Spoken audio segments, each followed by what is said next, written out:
ఓం శాంతి 10/6/2026 సాకార ఈశ్వరీయ మధుర మహావాక్యాలు. మధురమైన పిల్లలారా, శివబాబా బ్రహ్మబాబా ఇరువురి మతము అభిప్రాయాలు ప్రసిద్ధమైనవి. మీరు ఇరువురి మతానుసారంగా నడుస్తూ తమ కళ్యాణం చేసుకోవాలి. ప్రశ్న నెంబర్ 1, నిమిత్తులు ట్రస్టీలు ఎవరు, ఎలా?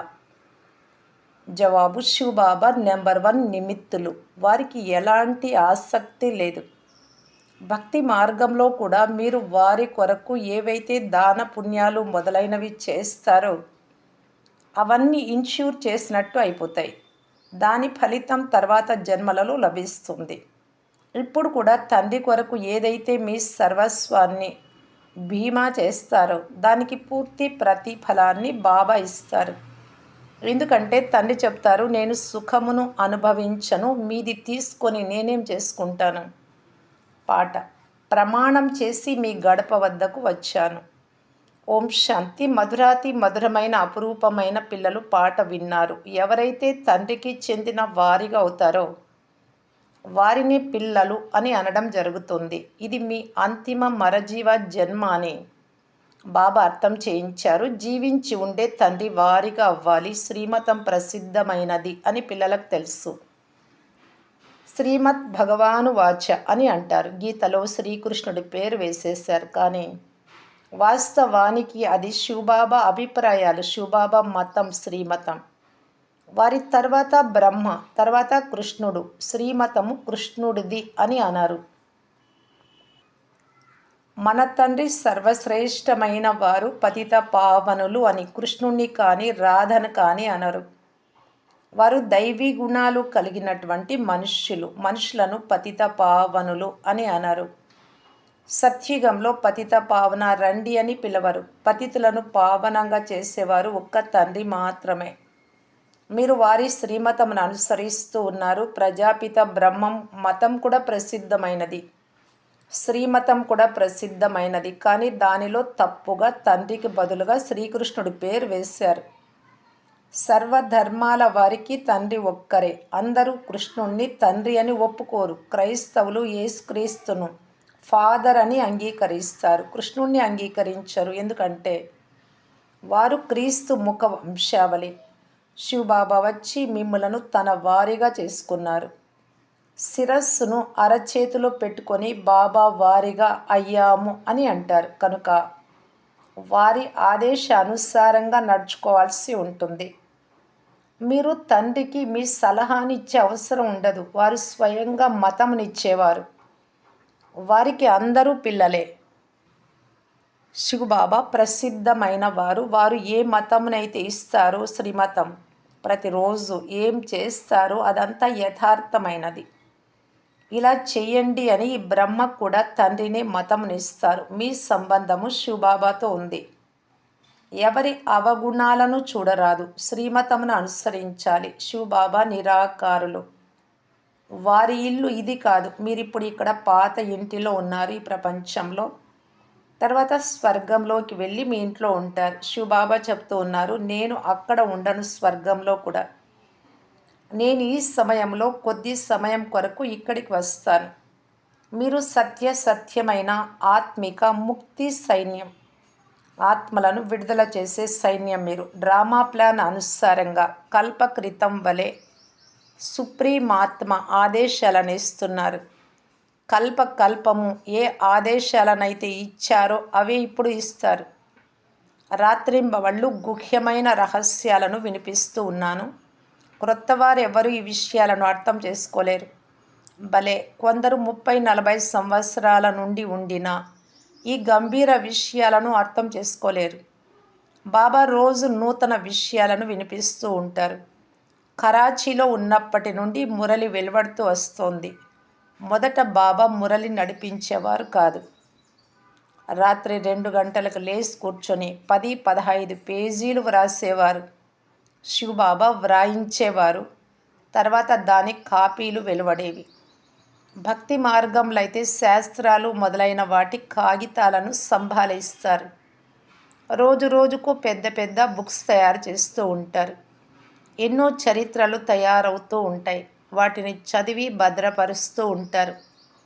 మీరు అయితే ఈ మురళిని చదివి పడేస్తారు. లేకుంటే ఈ మహావాక్యాలను సదాకాలానికి ఉంచుకోవాలి, కానీ ఉంచుకోరు. ఇదంతా వినాశనం అవుతుంది అని మీకు తెలుసు. మీరు తయారు చేసే చిత్రాలన్నీ కొద్ది సమయం కొరకు మాత్రమే ఉంటాయి. తర్వాత ఇవన్నీ భూమిలో కలిసిపోతాయి. స్వర్గంలో ఈ శాస్త్రాలు కానీ, చిత్రాలు మొదలైనవి కానీ ఉండవు. ఇప్పుడు ఏదైతే నడుస్తోందో ఇదంతా కల్పం, తర్వాత కూడా ఇలాగే జరుగుతుంది. శాస్త్రాలు మొదలైనవి మళ్ళీ ద్వాపర యుగం నుండి ప్రారంభమవుతాయి. సిక్కుల గ్రంథ్ సాహిబ్ కూడా మొదట చేతితో వ్రాయబడి ఉంది. చాలా చిన్నదిగా ఉండేది, ఇప్పుడు పెద్దదిగా తయారు చేశారు. రోజు రోజుకు పెద్దదిగా చేస్తూ ఉంటారు. లేకుంటే శివ్ బాబా జీవన గాథను ఎంతగా వ్రాయాలి. ఇప్పుడు పిల్లలైన మీరు పరంపిత పరమాత్ముడి జీవన కథ మాకు తెలుసు అని అంటారు. భక్తి మార్గంలో ఏం చేస్తారు తండ్రి స్వయంగా కూర్చొని తెలియజేస్తూ ఉన్నారు. భక్తి మార్గంలో కూడా నేను భీమా చేస్తాను. ఎన్ష్యూర్ ఈశ్వరార్థము మనుషులు దాన పుణ్యాలు చేస్తారు కదా. ఇతడు ఈశ్వరుడి కొరకు దాన పుణ్యాలు చేశాడు అని, అందువలన ఈశ్వరుడు పెద్ద ఇంటిలో జన్మ ఇచ్చారు ఇలాగంటూ ఉంటారు. భక్తి మార్గంలో ధర్మాత్ములు చాలామంది ఉన్నారు. ఈశ్వరార్థం కృష్ణార్పణం దాన పుణ్యాలు చేస్తారు. కనుకనే బాబా తెలియజేస్తూ ఉన్నారు, నేను పిల్లలకు మరుసటి జన్మలో అల్పకాలం కొరకు ఫలంనిస్తూ వచ్చా. మంచి లేక చెడు ఫలం అంటూ లభిస్తుంది కదా.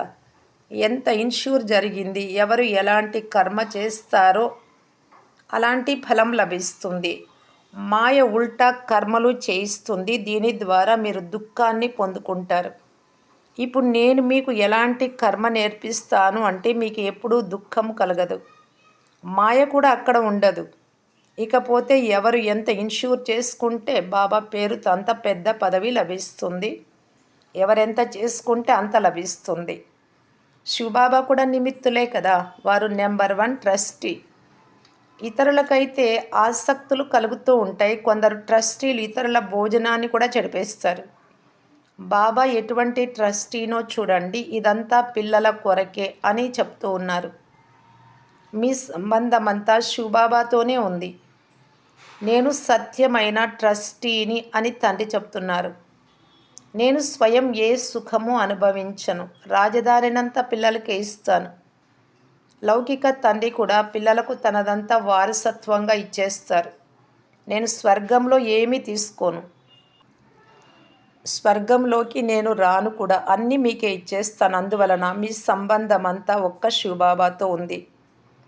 నేను కూడా పూర్తిగా బీమా చేశాను అని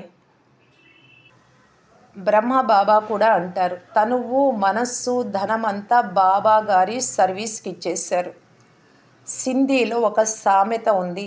ఎవరి చేయి ఇలా ఉంటుందో దాత రూపంలో మొదట వారే గమ్యాన్ని చేరుతారు, ఇచ్చేవారే మొదట గమ్యానికి చేరుతారు అని. అంతా బ్రహ్మబాబా బాబా వద్ద ఇన్ష్యూర్ చేశారు. 2 పిడికెళ్ళు అటుకులు ఇస్తే మహల్లు లభించాయి. ఇప్పుడు కూడా చూడండి, భవనాలు తయారయ్యాయి. కొందరు మా ఇటుకను కూడా ఉపయోగించండి బాబా అని ₹1 పంపించారు. బాబా వారికి మీకు అందరికంటే మంచి మహల్లు లభిస్తాయి అని వ్రాశారు. ఎందుకంటే మీరు పేదవారు కదా. నేను పేదల పెన్నిధిని. పేదవారి ₹1 షావుకార్ల 10,000 రూపాయలతో సమానం. ఇద్దరికీ ఒకే పదవి లభిస్తుంది. షావుకార్లు చాలా కష్టం మీద వస్తారు. అందరికంటే కన్యలు చాలా ఫ్రీగా ఉంటారు, బంధన ముక్తులుగా. కన్యలలో మమ్మ నెంబర్ 1గా అయింది. వారి వద్ద ఏమీ లేదు. పేద ఇంటి నుండి వచ్చిన నెంబర్ 1లోకి వెళ్ళిపోయింది. బ్రహ్మబాబా అయితే తనకున్నదంతా ఇచ్చేశాడు. అయినా మొదట లక్ష్మి, తర్వాత నారాయణ అని అంటారు.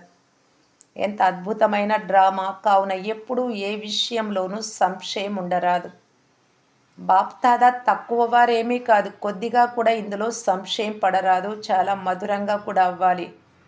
అడుగడుగున శ్రీమతంను తీసుకోవాలి. లేకుంటే మాయ చాలా నష్టపరుస్తుంది. పిల్లలకి ఎన్నో ఆదేశాలు ఇవ్వాల్సి వస్తుంది. బాబా చెప్తున్నారు, సమాచారం పూర్తిగా వ్రాయండి. బాబా అన్ని రకాలుగా సంభాలిస్తారు. పిల్లలు పైకి ఎదగాలి అని బాబాకి ఎంతో చింత ఉంటుంది. చదువుపై పిల్లలకు పూర్తి గమనం ఉండాలి. మనం అత్యంత ప్రియమైన ఈశ్వరీయ విద్యార్థుల భగవాను వాచ అని కూడా వ్రాయబడి ఉంది, కానీ కృష్ణుడి పేరు వేసేశారు. కృష్ణుడు కూడా మనుషులందరిలో ఉన్నతోన్నతమైన వాడు కదా. అతను ప్రప్రథమ కుమారుడు. కృష్ణుడి పేరు వేస్తారు కానీ నారాయణుడి పేరు వేయరు. ఎందుకు? కృష్ణుడు బాలుడు. చిన్నతనంలో బాలుడు సతో ప్రధానంగా ఉంటాడు. తర్వాత బాలుడి నుండి యువకుడిగా, తర్వాత వృద్ధాప్య అవస్థ వస్తుంది. పిల్లలనే మహిమ చేస్తారు, ఎందుకంటే పవిత్రులు కదా. బాలురు బ్రహ్మజ్ఞానులకు సమానము అని అంటారు. పిల్లల ద్వారా ఏ పాపము జరగదు. కృష్ణుడు చిన్న బాలుడు కనుక అతడి జయంతిని ఆచరిస్తారైనా కృష్ణుణ్ణి ద్వాపరయుగంలో చూపించారు. బాబా కూర్చొని ఈ విషయాలన్నీ అర్థం చేస్తూ ఉన్నారు. బ్రాహ్మణులైన మీకు తప్ప ప్రపంచంలో ఎవ్వరికీ ఈ విషయాలు తెలియవు. బ్రాహ్మణులు ఉత్తమమైన వారు. బ్రాహ్మణులైన మీరు ఈశ్వరీయ సంతానం.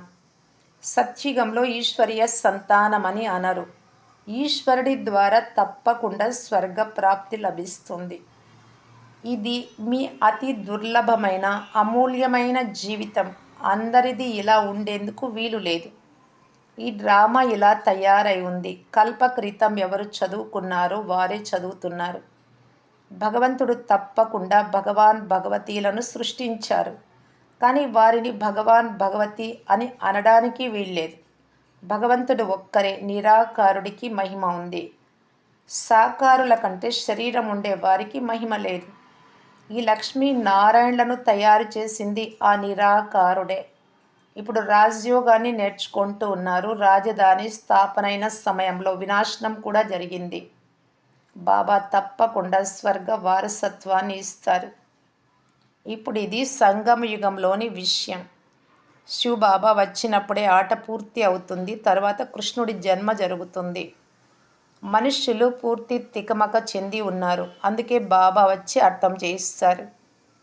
పరంపిత పరమాత్మ బ్రహ్మ ద్వారా సర్వశాస్త్రాల సారాన్ని అర్థం చేస్తారు. ఇప్పుడు మీరు మాస్టర్ జ్ఞాన సాగరుల వలె అయ్యారు. మహిమంత ఆత్మదే. జ్ఞాన సాగరులు, ఆనంద సాగరులు. ఇది తండ్రి మహిమ. తండ్రి చెప్తున్నారు, ఈ భారతదేశం సర్వశ్రేష్ఠ తీర్థస్థానం. కానీ కృష్ణుడి పేరు వేసినందున మహిమంతా మాయమైపోయింది. లేకుంటే అందరూ శివుడి మందిరంలో పుష్పాలను అర్పించేవారు. సర్వుల సద్గతి దాత తండ్రి ఒక్కరే. అర్ధకల్పం మీరు ప్రాలబ్ధాన్ని అనుభవించి ప్రాప్తులను పొంది మళ్ళీ క్రిందకు వస్తారు. అందరూ తమో ప్రధానంగా అవ్వాలి. ఇప్పుడు బాబా చెప్తూ ఉన్నారు, పిల్లలైన మీ కొరకే నూతన ప్రపంచాన్ని స్థాపన చేస్తున్నాను. అందులోకి నేను రాను. అంతా పిల్లలైన మీ కొరకే. నేను నేరుగా చెప్తున్నాను, మనుషులు తమ కొరకు చేస్తారు, కానీ నిష్కామ సేవ చేస్తున్నాము, ఎలాంటి మాకు ప్రతిఫలాపేక్ష లేదు అని అంటారు. కానీ నిష్కామ సేవ ఏది ఆశించకుండా ఎవ్వరూ చేయలేరు. ప్రతి పనికి ఫలితం తప్పకుండా లభిస్తుంది. నేను పిల్లలైన మీకు అవినాశి జ్ఞాన రత్నాలను ఇస్తాను. మీ కొరకే వైకుంఠాన్ని తెచ్చాను. పిల్లలకు సామ్రాజ్యపు చక్రవర్తి పదవిని ఇస్తారు. మరి దానిని తీసుకునేందుకు అలాంటి యోగ్యులుగా అవ్వాలి. స్వర్గానికి యజమానులుగా అవ్వాలి. అరచేతిలో వైకుంఠం లభిస్తుంది. క్షణంలో జీవన్ముక్తి అంటే క్షణంలో చక్రవర్తి పదవి. శివబాబా దివ్య దృష్టి దాత. క్షణంలో వైకుంఠానికి తీసుకెళ్తారు. ఈ బ్రహ్మ చేతిలో ఏ తాళం చెవి లేదు. తండ్రి చెప్తున్నారు, నేను పిల్లలైన మీకు రాజ్యమును ఇస్తాను. నేను రాజ్యపాలన చెయ్యను. మీరు తిరిగి భక్తి మార్గంలోకి వెళ్ళినప్పుడు మిమ్మలను దివ్య దృష్టి ద్వారా ఆహ్లాదపరుస్తాను. ఎంత బాగా అర్థం చేయిస్తారు. ఇలాంటి తండ్రి కల్పము యొక్క సంగమ యుగంలోనే ఒక్కసారి మాత్రమే వస్తారు. ఇది తయారవుతున్న డ్రామా. ఇప్పుడు క్రొత్తగా ఏది తయారు కాదు. ఏమేం జరుగుతుందో అంత డ్రామాలో నిర్ణయమై ఉంది. దానిని సాక్షిగా ఉండి చూడండి. బాబా చాలా బాగా అర్థం చేయిస్తారు. పిల్లలారా, నేను మీ ఇన్సూరెన్స్ మ్యాగ్నెట్ను. ఒక్క పైసా కూడా వ్యర్థము కానివ్వను. గవ్వ నుండి మిమ్మలను వజ్రతుల్యంగా తయారు చేస్తాను. ఇదంతా శివబాబా ఇతడి ద్వారా చేస్తారు కనుక తండ్రి చేసి చేయించేవారు. వారు నిరాకారులు, నిరహంకారులు. గాడ్ ఫాదర్ ఎలా కూర్చొని చదివిస్తున్నారో చూడండి. వారు నా చరణాలపై పడండి అని చెప్పరు. తండ్రి విధేయుడైన సేవకులు. తండ్రి చెప్తున్నారు, ఎవరినైతే యజమానులుగా చేశానో వారు సుఖాన్ని అనుభవించి ఇప్పుడు దుఃఖంలో ఉన్నారు దేవతలే. సుఖం కూడా మీకు చాలా లభిస్తుంది. ఇంత సుఖం ఏ ధర్మం వారికి లభించదు. భారత్ వాసులకే సుఖం ఎందుకు దొరకాలి? ఇతరులు ఏం పాపం చేశారు అని ప్రశ్నించరాదు. అరే, ఇంతమంది మనుషులు ఉన్నారు, అందరూ రాలేరు కదా. ఇది తయారైన డ్రామా. భారతదేశంలోనే ఆది సనాతన దేవీ దేవత ధర్మం ఉండేది. భగవంతుడు వచ్చి సహజ రాజయోగాన్ని నేర్పించారు.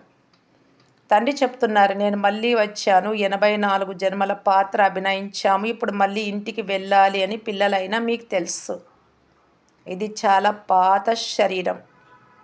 సన్యాసులు ఆత్మ పరమాత్మలో లీనమవుతుంది అని అంటారు. ఇలాంటి స్థితిలో ఉంటూ శరీరాన్ని వదిలేస్తారు. కానీ బ్రహ్మంలో లీనమైతే ఎవ్వరూ అవ్వరు. అందులో కూడా కొందరు చాలా చురుకుగా ఉంటారు. శాంతిగా కూర్చొని శరీరాన్ని వదిలి వెళ్ళిపోతారు. కనుక ఆ వాయుమండలంలో 2-3 రోజుల వరకు నిశ్శబ్దం ఆవరించి ఉంటుంది. ఇప్పుడు ఈ పాత శరీరాన్ని వదిలి తండ్రి వద్దకు వెళ్తాము అని మీకు తెలుసు. బ్రహ్మతత్వం బాబా కాదు. బ్రహ్మతత్వము అంటే శాంతిధామం, పరమాత్మ నివసించే స్థానం. ఇలా అనుకోవడం పాపం, వారి భ్రమ. మంచిది. మధురాతి మధురమైన అపురూపమైన పిల్లలకు మాతాపిత బాప్దాదాల ప్రియ స్మృతులు మరియు గుడ్ మార్నింగ్. ఆత్మిక పిల్లలకు ఆత్మిక తండ్రి నమస్తే. ధారణ కొరకు ముఖ్య సారము. ఫస్ట్ పాయింట్, ఈ డ్రామాలోని ప్రతి దృశ్యాన్ని సాక్షిగా ఉండి చూడాలి. ఎందుకంటే ఇది తయారవుతున్న డ్రామా. ఎప్పుడు ఏ విషయంలోనూ సంశయము కలగరాదు. సెకండ్ పాయింట్, బాబా ఇన్సూరెన్స్ మ్యాగ్నెట్ కనుక తనువు, మనస్సు, ధనాలను తండ్రి సర్వీస్లో సద్వినియోగం చేసుకొని మీ భవిష్యత్తును తయారు చేసుకోవాలి. తండ్రితో పూర్తిగా సంబంధం ఉంచుకోవాలి. పూర్తి సమాచారాన్ని తండ్రికి ఇవ్వాలి. వరదానము. మరజీవ స్థితి ద్వారా. మరజీవ స్థితి అంటే శూద్ర జీవితం నుండి పూర్తిగా మరణించి బ్రాహ్మణ జన్మలో జీవించాలి. మరణించిన వారికి క్రిందటి జన్మలు ఎలా గుర్తు ఉండవో అలా కావాలి. గుర్తు ఉంటుంది కానీ వాటిని గుర్తు చేసుకోకూడదు. గుర్తు చేసుకుంటేనే గుర్తుకొస్తాయి. గుర్తు చేసుకోకుండా అంటే నేను ఆత్మ అన్నీ మారిపోయాయి కదా. శరీరము మారిపోయింది, అక్కడ జన్మ వేరే జన్మ అంటే పేరు మారిపోతుంది, తల్లి తండ్రి మారిపోతారు, ఊరు మారిపోతుంది, అన్నీ మారిపోతాయి. ఇక్కడ కూడా బ్రాహ్మణ జన్మ అంటే ఆత్మ నేను, అప్పుడు పేరు వేరే, ఎప్పుడు లౌకికంలో ఉండే పేరు. శరీరం అక్కడ, ఇక్కడ నేను ఆత్మ జ్యోతి. మరి నా తల్లి తండ్రి సర్వస్వము శివబాబా. ఇప్పుడు సర్వ సంబంధీకులు. నా ఇల్లు నా ఊరు వేరే, అన్నీ మా కర్తవ్యము మారిపోయింది. ఇది ఇలా జీవించాలి, ఇక్కడ జీవించాలి అంటే ఈ మరజీవ స్థితి ద్వారా ధైర్యము మరియు ఉల్లాసం యొక్క అవినాశి స్టాంపు వేసుకునే ప్రాప్తి సంపన్న భవ.